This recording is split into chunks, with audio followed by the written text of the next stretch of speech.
ለእናንተ የሚነገረው ቃላችን አዎንና አይደለም አይሆንም ነው።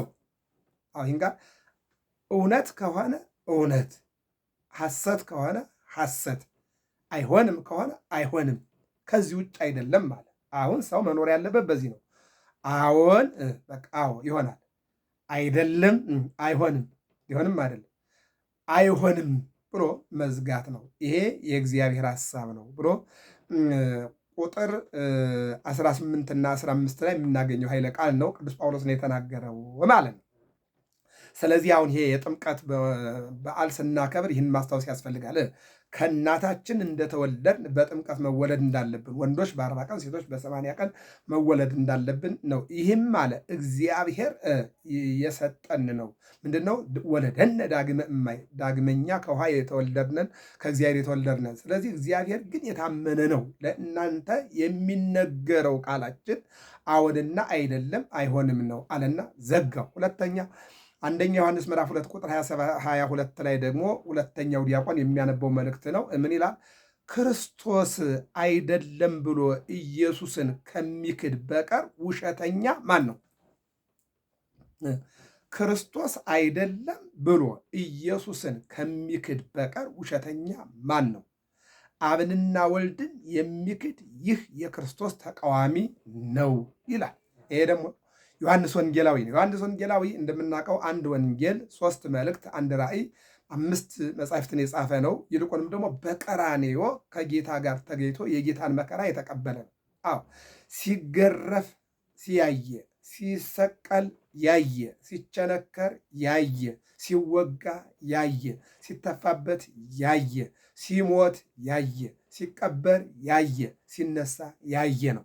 ማን ያርዳ የነበረ ማን ያውራ የቀበረ ነውና ዮሐንስ ወንጌላዊ ያየውን ነው እየተናገረ ያለው። ክርስቶስ አይደለም ብሎ ኢየሱስን ከመካድ በቀር ከሚክድ በቀር ውሸተኛ ማን ነው ይልና አብንና ወልድን የሚክድ ይህ የክርስቶስ ተቃዋሚ ነው ብሎ ሁለተኛው ዲያቆን የሚያነበው መልእክት ይሄን ይሆናል ማለት ነው።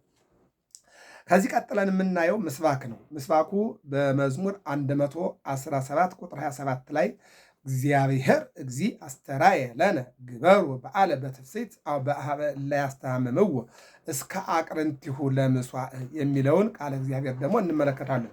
ይሄ ዲያቆኑ መስቀሉን ይዞ የሚለው ነው። እሱ 2 ጊዜ እኛ 3 ጊዜ 5 ጊዜ የሚባል ቃለ እግዚአብሔር ነው። 5ቱ አዕማደ ምስጢርና 5ቱ ቅዳሴያንን የሚያመለከተን ነው። ምንድን ነው? በመዝሙረኛው ልበ አምላክ ዳዊት የተናገረውን ዲያቆኑ የሚሰብከውን ግዙን ብለነዋል። አሁን ወደ አማርኛው ስናመጣው እግዚአብሔር እግዚ አስተራየ ለነ፣ እግዚአብሔር እግዚ፣ እግዚአብሔር ጌታ እግዚአብሔር ታየልን፣ ጥሬው ሲፈታ ማለት ነው። ግበሩ በዓለ በትፍሥሕት በአብን ለያስተሃምምዎ፣ በዓሉን በደስታ አድርጉ ነው። እስከ አቅርንቲሁ ለምስዋዕ፣ እነሆ አቅርንት ይዛችሁ መሰዊያ ይዛችሁ ማለት ነው። ወደ ትርጓሜው ስንሄድ ግን ሰፋ ያለ ምስጢር አለው። ምን ይላል? በምልአት ያለ እግዚአብሔር በረድኤት ተገለጸ ይላል። በምልአት ያለ ለእግዚአብሔር ምድር በመላ ያልነው እንደዚህ ነው። ምንድነው? ቅድመ ዓለም ወእስከ ለዓለም ሀሎ እግዚአብሔር በመንግስቱ ሀሎ እግዚአብሔር በትስብእቱ ሀሎ እግዚአብሔር በመለኮቱ። እግዚአብሔር ቅድመ ዓለም በመንግስቱ በመለኮቱ በሦስትነቱ አለ፣ ድህረ ዓለምም አለ፣ ዓለምን ማሳልፎ ይኖራል ይልናል። እግዚአብሔር ዓለም በሙሉ የእግዚአብሔር ነው ይላል። ይቀጥልና ምን ይላል? በምልአት ያለ እግዚአብሔር በረድኤት ተገለጸ፣ አንድም በስጋ ተገለጠ። በምልአት ያለ እግዚአብሔር 20 ዓለማትን ፈጥሮ 20 ዓለማት የማይወስኑት የማይጠቀልሉት እመቤታችን ድንግል ማርያም እነሆ 9 ወር ከ5 ቀን በማኅፀኗ ወሰነችው፣ ተወለደ። ምን አለ? ይህንን በስጋ ተወለደ አለ። ይህ ነው የሚገጥም። ይቀጥልና ከነቢያት ከካህናት አብነት ነስታችሁ በዓሉን አክብሩ። ከነቢያት ነቢያት ባል ያከብሩ ነበር። ከካህናትም እንደዚሁ አብነት ነስታችሁ በዓሉን አክብሩ። ነቢያት እስከ ሞት ድረስ እስከ ውግረት ድረስ እስከ መታሰር ድረስ እስከ መገረፍ ድረስ እያለፉ እግዚአብሔርን እና በዓሉን አክብረው አልፈዋል። እነሱን አብነት አድርጋችሁ ለማክበርም ለመከራውም ለደስታውም እነሱን አብነት አድርጋችሁ ነው የሚለው። ቀጥሎ ምን ይላል? ከሐዋርያት አብነት ነስታችሁ። ሐዋርያት እስከ ሞት ድረስ ታምነው አዎ እነሆ ያየናቸው ከረባት አስረው ወይም ነጭ ጋቢ ለብሰው ሳይሆን አንገታቸው ላይ ሰይፍ አዎ ሰውነታቸው ላይ ግርፋትና ድንጋይ እየተወረወረባቸው ሰይፍ እያረፈባቸው የእግዚአብሔርን ቸርነት ገልጠዋልና አብነት ይሆኗችኋል።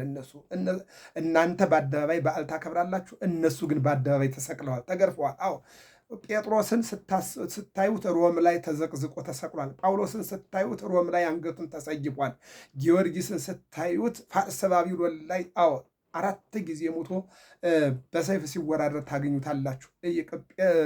እስጢፋኖስን ስታዩት የድንጋይ ክምር በላዩ ላይ አዎ ሲወድቅበት ታዩታላችሁ። ስለዚህ ከሐዋርያት አብነት ነስታችሁ በዓልን አክብሩ ይለናል። ከብሉይ አብነት ይዛችሁ በዓላትን አክብሩ። ብሉይ ኪዳን የነበሩ አባቶች እንደ ስርዓቱና እንደ ወጉ ምን ያደርጉ ነበር ይላል? በዓልን ያከብሩ ነበር እንደ ስርዓቱ። አዎ እንደ ወጉ። ባህል አለ፣ ስርዓት አለ፣ ሃይማኖት አለ። ባህል ሃይማኖትን አይወልድም፣ ሃይማኖት ባህልን ስርዓትን ይወልዳልና በዚህ አይነት መልኩ በዓላችሁን አክብሩ ይለናል። አንድም ከሰማዕታት አብነት ይዛችሁ ከሰማዕታት አብነት ይዛችሁ ስጋቸው እየተቆራረጠ ደማቸው እየፈሰሰ ቄጠማ ተጎዝጉዞ አይደለም በዓላቸው ያለፈው። በግ ታርዶ አይደለም፣ ራሳቸው ናቸው። ፍየል ታርዶ አይደለም፣ ዶሮ ታርዶ አይደለም፣ ራሳቸው ሰውነታቸውን እያወራረዱ ያከበሩትና እነሱን አብነት አድርጋችሁ እነሱን ተመልክታችሁ በዓልን አክብሩ የሚለውን ይተረጉማል ማለት ነው። ምን ማለት ነው? መከራ ተቀበሉ ማለት ነው። እነሱን አስባችሁ ማለት እንደነሱ መከራ ተቀበሉ፣ እንደነሱ ተሰደዱ፣ እንደነሱ መውደቅን መነሳትን ተለማመዱ ማለት ነው። የመጨረሻው ምግባር ነስታችሁ እረፍተ ነፍስን አግኙ። ምግባር ነስታችሁ ምግባር ንጹህ፣ ይቅርታ፣ ሰላም፣ አብሮ መኖር ይህን ይዛችሁ እረፍተ ነፍስን እንድታገኙ ይለናል። እስከ አቅረንቱ ለምሷ የሚለውን ደግሞ ምን ይለናል? አቅረንተ ምሷውን እስከ መያዝ ደርሳችሁ አቅረንተ ምሷውን እስከ መያዝ ደርሳችሁ በዓሉን አክብሩ። አንድም በቤተ ክርስቲያን እስከ መምጣት ድረስ ይልቁንም ቤተ ክርስቲያን በመገኘት በዓሉን አክብሩ። አንድም መስቀል ቀኖት እስከ መቀበል ደርሳችሁ በመስቀል እስከ መሰቀል በቀኖት እስከ መቸንከር ድረስ ደርሳችሁ በዓሉን አክብሩ ይለናል። እንግዲህ በቅዳሴው መካከል ላይ የተነበቡ መልእክታት፣ በቅዳሴው መካከል ላይ የተሰበከው ምስባክ ይህንን ይመስላል። አሁን ከዚህ ቀጥሎ የምንሄደው ወደ ወንጌሉ ነው። የጊዜ ባለቤት እግዚአብሔር ይባርከን። የመጨረሻው ነው ይሄ እንግዲህ የሉቃስ ወንጌል ምዕራፍ 2 ቁጥር 42 ላይ የምናገኘው ኃይለ ቃል ነው። ይህንን ወንጌል እንግዲህ በነገው ዕለት የሚሰበከው የሚቀርበው ወንጌል ነው። እሱን ተመልክተን ትምህርታችን እንጨርሳለን። የጊዜ ባለቤት እግዚአብሔር አምላክ ሁላችንን እንዲያስተምረን መልካም ፈቃዱ ይሁንልን። ምን ይላል? ወአመ ኮኖ ፍጹመ ሎቱ 12 ክረምቱ 12 ዓመት ሲመላው አርጉ ለበዓል ኢየሩሳሌም በከመ ያለምዱ እንደ ልማዱ በዓል ፋሲካን ለማክበር ኢየሩሳሌም ወጡ ይላል። 12 ዓመት ሲሆን ምንድን ነው? ሕግ መጻፋዊ ሕግ ጸባያዊ ፈጽሟል።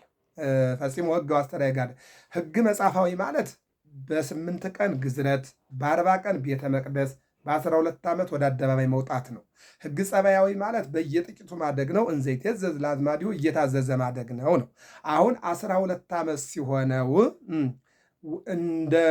እንዳለመዱ በዓለ ፋሲካውን ለማክበር ኢየሩሳሌም ወጡ ይላል። አሁን ለምሳሌ እኛ ጥምቀትን ስናከብር ነጫጭ ልብስ ለብሰን፣ ልደትን ስናከብር ዶሮ አርደን፣ ዳቦ ደፍተን፣ በግ አርደን፣ ቅርጫ ገብተን እንደዚህ ማሕሌት ቁመን አስቀድሰን በዓል እናከብራለን። ትንሣኤን ደግሞ ስናከብር ምን እናደርጋለን? እነሆ አክፍሎት አለ፣ በግ አርደን፣ ዶሮ አርደን፣ ዳቦ ደፍተን፣ ጠላ ጠምቀን በዓላትን። ይሄ እንደ ልማዱ እንደ ስርዓቱ ማለት ይሄ ነው እንግዲህ ዘመን መለወጫ ሲመጣ ደግሞ በግ አርደን ጨፌ ጎዝጉዘን ሁሉን ነገር አድርገን እንደ ልማዱ ማለት እንደተለመደው እንደ ሀገሩ እንደየሀገሩ ስርዓት ይደረጋል ማለት ነው። አሁን ይህን ነው የሚለው እንዳለመዱ እነሱ ግን እንዳለመዱ በዓለ ፋሲካውን ለማክበር ኢየሩሳሌም ወጡ ይላል። ወሰሊጦሙ ግብሮሙ አተው ገሊላ ሀገሮሙ በዓሉን ካከበሩ በኋላ ወደ ሀገራቸው ተመለሱ ይላል። አሁን ቅዱስ ላሊበላ እንሄዳለን፣ በዓሉን አክብረን እንመለሳለን። ግሸን እንሄዳለን፣ በዓል አክብረን እንመለሳለን። ቁልቢ እንሄዳለን፣ በዓል አክብረን እንመለሳለን። ሸንኮራ ዮሐንስ ወዘተ እንሄዳለን። ያከበረ ከብሮ ይመለሳል ማለት ነው። ወሕፃኑሰ ኢየሱስ ነበረ ኢየሩሳሌም። አሁን በዓሉን አክብረው ሲመለሱ ዮሴፍና ድንግል ማርያም ጌታችን ኢየሱስ ክርስቶስ ግን በኢየሩሳሌም ቀረ ይላል። ምን ማለት ነው? ወኢያእመሩ ዮሴፍ ወእሙ እመቤታችንና ዮሴፍ ግን እንደቀረ አላወቁም። ይሄ ጥበበ እግዚአብሔር ነው። እነሱ እያወሩ እየተጫወቱ እየሄዱ ነው። አጠገባቸው ያለ መስሏቸው ዘወር ብለው የሚመለከቱ የለም።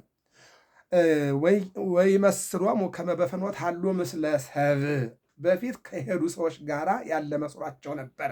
ሕፃን ስለሆነ ከፊት ከፊት እየቀደመ እየሄደ ነው ብለው እነሱ ከኋላ ከኋላ እየተከተሉ ነበር እና እየተጓዙ ሊደርሱበት አልቻሉም። ሊፈልጉት አጡት ነው። ይሄ ከባድ ነው። ወበጺሖሙ ወሐሰስዎ በዕለታ ሀበ አዝማዲሁ ወሀበ እለ ይአምርዎ በደረሱ ጊዜ ከዘመዶቹና ከሚያውቁት ዘንድ ዕለቱን ፈለጉት። ምን ማለት ነው? አብረውት ካደጉት ማለት ነው። በበቅደቀ በየጥቂቱ አድጓልና ሰው ሆኗልና አሐዱ ዘእምቅድስት ሥላሴ ከሥላሴ አንዱ አካል አርዮት ትናነ መውደቃችን መጠቅጠቃችን አይቶ አጽነነ ሰማየ ሰማያት ከሰማይ ወደ መሬት ወረደ ወይም ዝቅ ዝቅ አለ። ወተወልደ በቤትነ አጽነነ ሰማየ ሰማያት አሐዱ ዘእምቅድስት ሥላሴ ርዮት ትናነ አጽነነ ሰማየ ሰማያት መጽአ ወኀደረ ውስተ ከርሰ ድንግል በድንግል ማርያም ማኅፀን አደረ። ወተወልደ በቤተልሔም በቤተልሔም ተወለደ። ወኮነ ሰብአ ከማነ እንደኛ ሰው ሆነ። ዘእንበለ ኃጢአት ባሕቲታ ከኃጢአት በስተቀር እንደኛ ሰው ሆነ። ስለዚህ ከኃጢአት በስተቀር ሰው ሆኗልና እንደ ሕፃናቱ ከሕፃናቱ ጋር እንደ ወጣት ከወጣቱ ጋር ስላደገ በደረሱም ጊዜ ከዘመዶቹና ከሚያውቁት ዘንድ ዕለቱን ፈለጉት። ምክንያቱም በሐና በኩል አዝማድ ዘመድ ወገን አለ። ምክንያቱም እመቤታችን የተገኘችው ከሐና ከኢያቄም ነውና ጌታ ደግሞ የተገኘው ከድንግል ማርያም ስለሆነ የጌታ ዓለም በሙሉ የሱ ቢሆንም የድንግል ማርያም ግን በእናቷም በአባቷም ወገን አላትና እዚያ ላይ ነው እንግዲህ በወገኖቹ መካከል ፈለጉት አላገኙትም የሚለውን ይተረጉማል። ወሶበ ኢረከብዎ ተሰውጡ ኢየሩሳሌም እንዘ ያሰስዎ እዚህ ላይ ነው። ባያገኙት እየፈለጉ ወደ ኢየሩሳሌም ተመለሱ ይላል። ወእምዝ በሳልስት ረከብዎ እንዘ ይነብር ማእከለ ሊቃናት ከዚህ በኋላ በሦስተኛው ቀን በሊቃነ ካህናት መካከል ተቀምጦ አገኙት። አንከሩ ምህረቶ ሞገሰ ቃሉ ጣዕመ ነገሩ ወሳይሰ አፉ ሊቃናቱ ያንደበቱን ቅልጥፍጥፍነት የቃሉን ግርማ አነጋገሩን እያዩ ይደነቁ ነበር። ምን አይነት ሕፃን ነው! ግሩም ነው! ድንቅ ነው! እያሉ ሲደነቁ በሊቃናቱ መካከል አገኙት ይለናል። መካከል ተቀምጦ አገኙት። ምንድነው? ወያጸምዖሙ ሲሰማቸው ወይስ ሲአሎሙ ሲጠይቃቸው፣ ያጸምዖሙ ሲያሰማቸው ሲጠይቃቸው። ሲያሰማቸው ማለት ሲያስተምራቸው፣ ሲነግራቸው፣ ሲጠይቃቸው ማለት ደግሞ ያሰማቸዋል ቃሉን እንደገና ደግሞ ይጠይቃቸዋል። ያስተምራቸዋል እንደገና ደግሞ ይጠይቃቸዋል የሚለው ይተረጉም። ወያነክርዎ ኩሎሙ ለሰሙ ጥበቡ አውስወቶ ጥያቄውን ምላሹን የሰሙ ሁሉ ያደንቁት ነበረ ይላል። የሚገርም ነገር ነው። ወሶበ ርኢዎ ወደንገጹ በአዩት ጊዜም ደነገጡ። ልጅ ከሽማግሌ መካከል ተቀምጦ ሲያዩት ያስደነግጣል።